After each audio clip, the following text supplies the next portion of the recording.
पण सरांना एक सवय होती ती मला माहित नव्हती, ते पहाटे 3 वाजता उठायचे.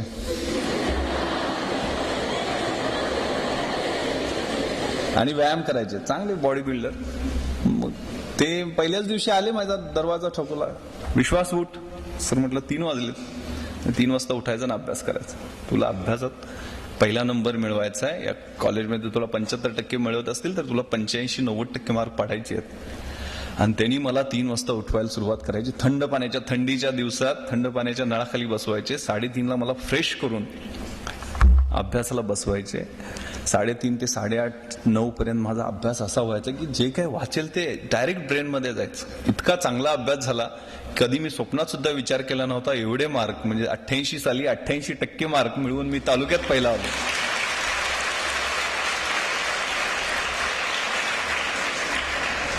फक्त गायकवाड सरांमुळं. मग सगळ्यांना जसं वाटत असतं त्यावेळेला मग 11वी-12वी सायन्स, मग व्होकेशनल इलेक्ट्रॉनिक्स. मग तो राजीव गांधींचा पिरियड होता की सगळ्यांनी इलेक्ट्रॉनिक्स इंजिनियर व्हायचं. मग माझ्याही मनात तसं घुसवण्यात आलं. मग मी 11वी सायन्सला कोल्हापूरला न्यू कॉलेजला ऍडमिशन घेतलं. पण 12वीला असताना अगदी स्कॉलर बॅचमध्ये चांगले मार्क्स पडत होते.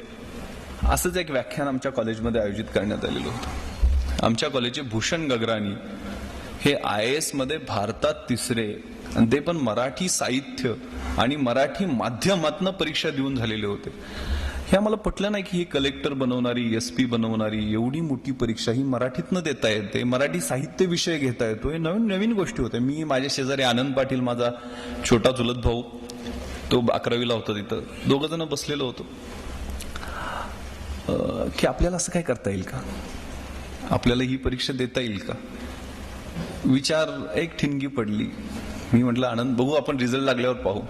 पण 12वीला असतानाच असा विचार, तुमच्याच वयात 9 म्हणजे 12वीतली 10वीतली मुलं आहेत, की वयाच्या 15व्या-16व्या वर्षी हा विचार यायला लागला की ही परीक्षा आपल्याला द्यायची. मग त्यासाठी काय लागतील ते तयारी करायची.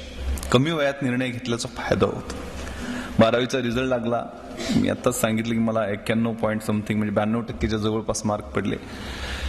मात्र इलेक्ट्रॉनिक्स आणि मेकॅनिकल मिळत नव्हतं गव्हर्नमेंट इंजिनिअरिंग कॉलेजला, पण प्रोडक्शन, सिव्हिल, इलेक्ट्रिकल अनेक ब्रांचेसला ऍडमिशन मिळत होतं. आनंदचाही रिझल्ट लागला. त्याला MBBS ला मिळाला नाही, 89% त्याला मार्क मिळाले. त्याला BDS ला ऍडमिशन मिळत होतं.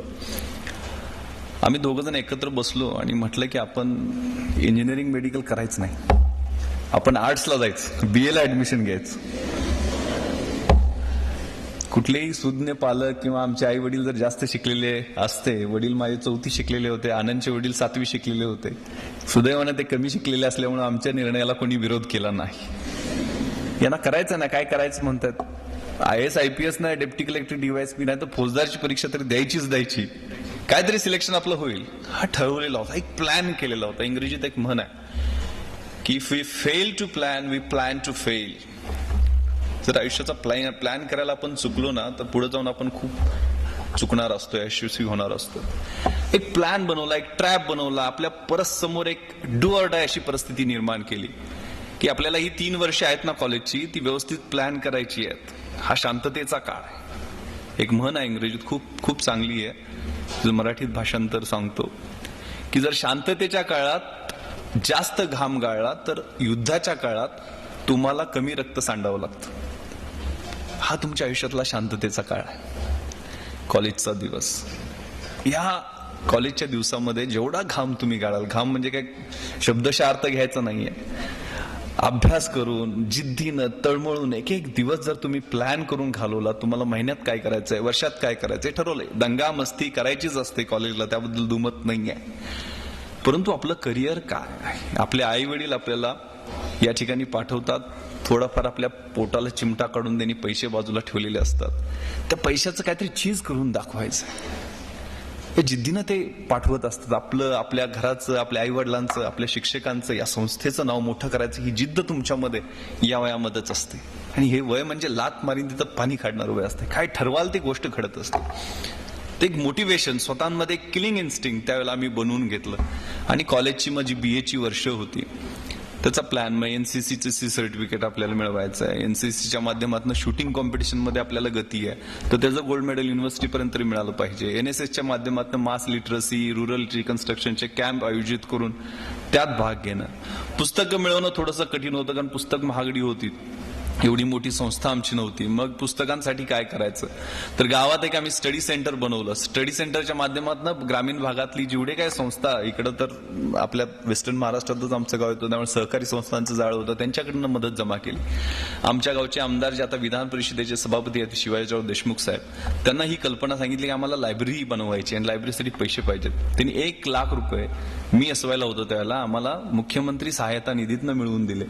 जवळजवळ 2-2.5 लाख रुपये आमच्याजवळ जमा झाले. त्यातली 1.5 लाखाची पुस्तकं आणि 1 लाखाची छोटीशी इमारत आम्ही बांधली. ती पुस्तकं 1.5 लाखाची म्हणजे वाघिणीचं दूध आम्हाला मिळालं आणि अभ्यासाला जिद्दीनं सुरुवात केली. काही माहित नव्हतं, कशी परीक्षा देता येते, कुठं देता येते, काय पुस्तक वाचावे लागतात, काय करावं लागतं, काही माहित नव्हतं. पण त्या पुस्तकाच्या माध्यमातून सगळ्या दिशा कळायला लागल्या. महाराष्ट्र शासनाची SIC नावाची इन्स्टिट्यूट आहे मुंबईमध्ये, ते माहिती मिळालं. तर हे कॉलेजच्या तुमच्या वयात ह्या गोष्टी सुरू केल्या की आपल्याला अशा पद्धतीनं प्लॅनिंग करून यश मिळवायचं आणि त्यासाठी एक दिवसाचा, एक रात्रीचा प्लॅन करायला सुरुवात केली. ग्रॅज्युएशनचा रिझल्ट, BA ला गोल्ड मेडल मिळालं युनिव्हर्सिटी लेवलला. परत मुंबईला SIC ला ऍडमिशन मिळालं. तिथं 6 महिने अभ्यास केला, पण पहिल्या अटेम्प्टला प्रिलिम्सलाच नापास झालो.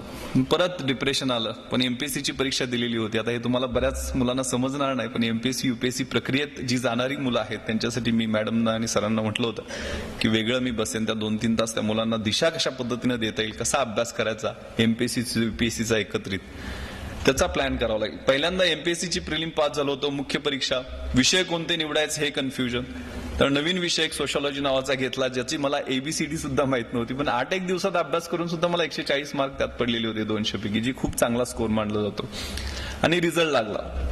मुद्दामून ही गोष्ट मी सांगतोय, रिझल्ट लागला. मुख्य परीक्षेत मी पास झालेलो होतो. मग पास झालं म्हटल्यानंतर इंटरव्ह्यूचा कॉल आला. मग सगळे लोक पेपरला वाचलेलं असतंय, अफवा पसरलेले असतात की या परीक्षेसाठी पैसे द्यावे लागतात, डेप्टी कलेक्टर करायचं आहे, DYSP करायचं आहे, एवढी बॅग घेऊन गेल्याशिवाय काय होत नाही, एवढा मोठा वशील असल्याशिवाय काय होत नाही. मलाही असं सांगण्यात होतं. त्यावेळेला तर मी 95 साली ज्यावेळेला पास होलो, नुसतं पासआउट झालेलो होतो. 21-22 वर्ष वय होतं.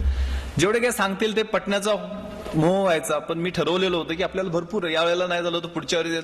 पण घरी येऊन काही लोकांनी सांगितलं, मधले काही दलाल भेटत असतात, तुमच्या मनामध्ये या गोष्टी क्लिअर असल्या पाहिजेत की असं त्याच्याशिवाय होत नाही, वशिला लावल्याशिवाय होत नाही, पैसे दिल्याशिवाय होत नाही. चुकीचे समज वारंवार बिंबवून सांगितलं ते आपल्याला पटतं. आणि त्यासाठी मला माहीत नसताना घरच्यांनी बरीचशी अरेंजमेंट करण्याचा प्रयत्न केला. मी ज्यावेळेला इंटरव्ह्यूला गेलो त्यावेळेला मला 2-3 वाक्यांमध्ये बाहेर घालवण्यात आलं की विश्वास, you are too young to join the service. म्हणजे 21 वर्ष वय होतं माझं, 1973चा जन्म. आणि त्यांनी लिटरली माझा 5 मिनिटात इंटरव्ह्यू संपवला. मला रिटर्न एक्झामिनेशनला 530 मार्क होते, जे खूप चांगले होते. इंटरव्ह्यूला फक्त 70 मार्क दिले. 611ला शेवटची ओपनची पोस्ट मिळालेली होती. मला कुठलीही पोस्ट मिळाली नाही. Deputy collector, DYSP. Main pass झाल्यावर तर लोकांना गावाकडे अफवा पसरली, हे झाला साहेब झाला, डेप्टी कलेक्टर झाला, DYSP झाला, अशा अफवा पसरल्या. लोक माझ्याकडे भेटायला यायचे ग्रामीण भागात. अहो विश्वासराव, तुम्ही आता DYSP झाला, आमचं पोरगं तेवढं 12वी पास झाल्यावर का कॉन्स्टेबल भरती करायचं आहे. मी पण म्हणायचं हो, कारण त्या वेळात मी करतो ना म्हणे, जाता सर्व्हिस जॉईन करणार. आणि ज्यावेळेला रिझल्ट लागला त्यावेळेला कुठलीच पोस्ट मिळाली नव्हती. चुकीच्या मार्गाने गेलेलो होतो, एकही पोस्ट मिळाली नव्हती. फ्रस्ट्रेशन आलेलं होतं. घरी आलो की ग्रामीण भागात कशी परिस्थिती आहे, ज्यावेळेला चांगलं असतं त्यावेळेला सगळेजण कौतुक करायला येतात, आणि ज्यावेळेला वाईट होतं, अरे कसं काय झालं रे, येऊन भेटायला, जसे मैताला जातात ना भेटायला, तू तर पास होणार होता, काय झालं. आणि हा पिरियड असा असतो की अपयशामध्ये खूप जवळची लोक सुद्धा सोडून जातात, अगदी हृदयाच्या जवळची सुद्धा सोडून जातात, समजलेलं दिसत नाही.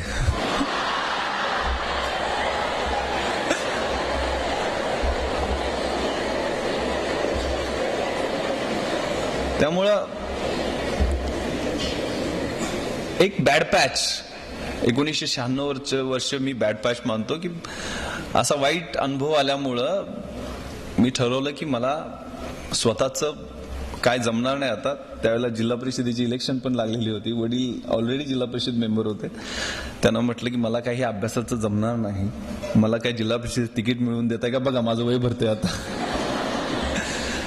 तर वडिलांनी खूप 4थी शिकलेले होते, पण खूप समंजस, सरळ मार्गी.